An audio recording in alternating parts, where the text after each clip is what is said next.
support on our end. Thank you.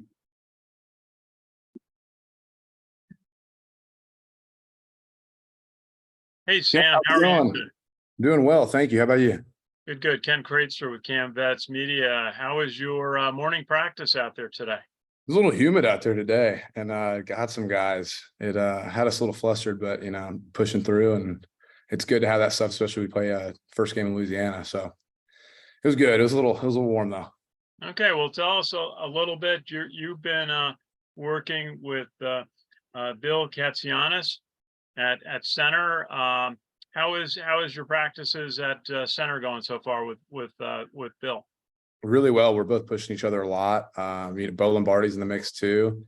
Coach Viti always talks about having constructive contention and driving and pushing each other as hard as we can go. And like, if I've got a bad rep, Bill's telling me. If I've got a good rep, Bill's telling me. And so is Bo. And it's really good to have those guys right there kind of watching everything you do. And I'm the same way. I hope that I'm watching them as much as they're watching me, and just trying to make each other the best football players that we can be. Because if we've got 5 to 12 guys that can all play offensive line really well, then we're going to have a really good football team.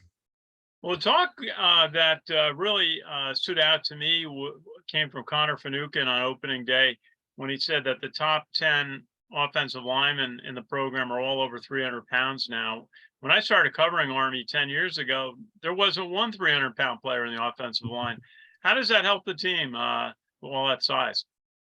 It's a lot easier to move people with what we're doing. Obviously in the last offense, we had to be a little bit lighter because we were doing some more, I don't want to say more athletic things, but we had to move in different ways.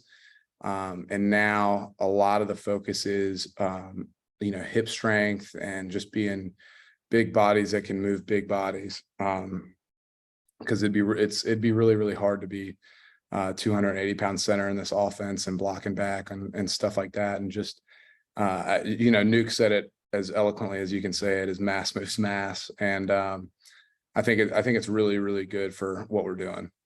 Very good. Now it's shotgun offense. How is it making the exchange to the quarterback in the shotgun for you? There's a little bit of that it factor. Like this, the snap is priority number one always. I'd rather lose every rep and have a good snap every time, because in a gun offense, if you have a bad snap, it's a 10-20 yard loss. Under center, it's a 1 yard loss. So that's that. I mean, I don't want to say that threat is always out there, because every one of us has a pre-snap process that kind of zeroes us back in and keeps us locked in for each play. And mine is I'm not different than anybody else, but just being really locked in on having that snap the same way every single time, and making it easy for the quarterback to make their reads and hand the ball off and do all the stuff they have to do, while we do the gritty stuff up front. They do the smart, hard stuff in the back. Now, while you're thinking about getting that snap back to the quarterback in the shotgun, are you also looking at the defense and calling signals? Absolutely. With how we're doing it, we're going to, run a play, get up to the line. We're obviously going no huddle, but we're looking at anything the defense is doing. I'm trying to key if they've got, a reduction on one side on, whatever, I'm looking at that. Coach Drinkall says, we're gathering data in between every play, anything we can see that they're doing. And it'll be really easy this year, watching a lot of film on our opponents and being able to see, this player likes to do this before the snap, and I've got 20 seconds in between a play. I can see him doing that, and, just calling formations and what they're doing and stuff like that. Very good. Very good. Tell us a little bit of what was your summer like? What were some of your activities? So I had a CLDT, which is Cadet Leader Development Training. And me and the boys were out there for a little more than a week, which is a lot. It's cut down from how it used to be, but we were doing everything that all the other rising firsties have to do. We just did it in a little bit more condensed time. We were out there with the 82nd Airborne Division, and just a bunch of pipe hitters and American heroes that know what they're doing and training us the right way. And it was just an awesome experience that week, and going out there in the woods and we were out there with soccer and basketball teams as well, and getting closer with a lot of our not only fellow cadet athletes, but fellow cadets that aren't athletes, and kind of bridging that gap and making more friends, because we do spend so much time up here. It's easy to get a little bit distance from the core sometimes. And, I made some friends in CLDT and had a good time, but it's basically small unit ops in the woods. And so that was really fun. And for me personally, I didn't have any summer classes. So I was just here all summer for football, and I'd wake up and do some training in the morning, eat lunch, and then run and lift with the fellas in the afternoon, and watch a bunch of film at night. And that was pretty much my whole summer. So I was really lucky to have all that time to, focus on this fall and get ready for the season. You got to ask you, what was it like working out with the famed 82nd Airborne? What was that like?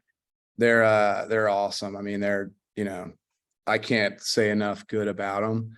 And, there's a lot of people like to talk about the military, especially in modern society and stuff like that, and whether we're going in the right direction or whatever. And the United States Army is in good hands, and we're still the greatest fighting force in the world that the world's ever seen. And it's, great Americans like that, those American soldiers that fill up those ranks in the 82nd Airborne Division. And I can't say enough about them. It was such a cool experience, and working with people that we're going to work with when we graduate and we're commissioned officers, and seeing that there's I just feel like we have a bunch of different identities, where we're football players and we're students, and then we're soldiers as well. And I know in our room, the offensive line, we try not to lose sight of that, because we got a bunch of guys that are very personality wise, very similar to the infantry soldiers that we were working with out there. That's great. Absolutely great. That's why we do what we do here. We Yes, love sir. telling the story of the U.S. Army, which my dad served in World War II, and a couple uncles, actually 4 uncles in World War II. So we appreciate exactly what you just said. Sam, what are you studying, and what might you be interested in branching in the Army? First, I got to thank your family for your service, but I appreciate that, especially as I'm about to start my career. But I'm a sociology major here at West Point, and I only have like 4 classes this semester as a first, which is pretty awesome. But That's unusual at West Point. It is. It's you spend enough time here, it works out like that. But yeah, I'm a sociology major. I'm taking, I think, criminology this semester. I'm doing a thesis, which I haven't decided on what I'm gonna write about yet, but I have MX 400 this fall, which is officership, which is basically the culminating events from the Department of Military Instruction, where it's more on the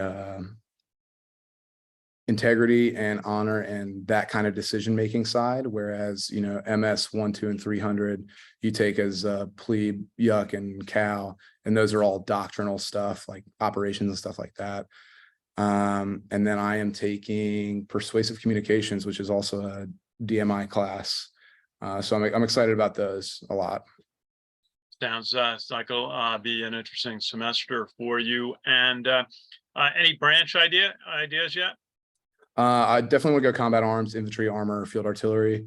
Okay. I got to do my interviews here by the end of August. But honestly, I'm not 100% decided, and I'm not super worried, because I think I'll have fun with whatever I want to do. But it is really inspiring being out there with the 82nd Airborne and a bunch of high-speed infantry men and women. And so that was, that's a driving force, obviously. But that's great.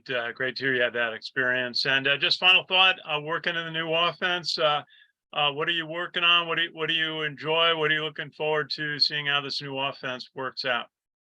I'm really interested to see how it spreads the field open from the defensive side. Whereas in the last offense, everything was condensed because we had 10, 11 players inside the box. They'd bring the defenders in 8 or 9 players in the box, and it was hard to do a lot of stuff that we would like to do. Whereas now they got to guard Isaiah Alston and Noah Short and Ijon Marshall out at receiver, and so that spreads it open a little bit. And we got a million different things we can do to mess with defenses, and I couldn't be more excited. Remember when Alejandro Villanueva was wide receiver for Army? I think it was our first year covering the team, and same idea, was a decoy. open up the box a little bit. Sam, great to talk with you. I look forward to seeing you up there. I'll be up there on Saturday for your scrimmage. Great to Yes, see you. sir. Thank you for your time today. Thanks, Ken. I appreciate it. Okay, have a good one.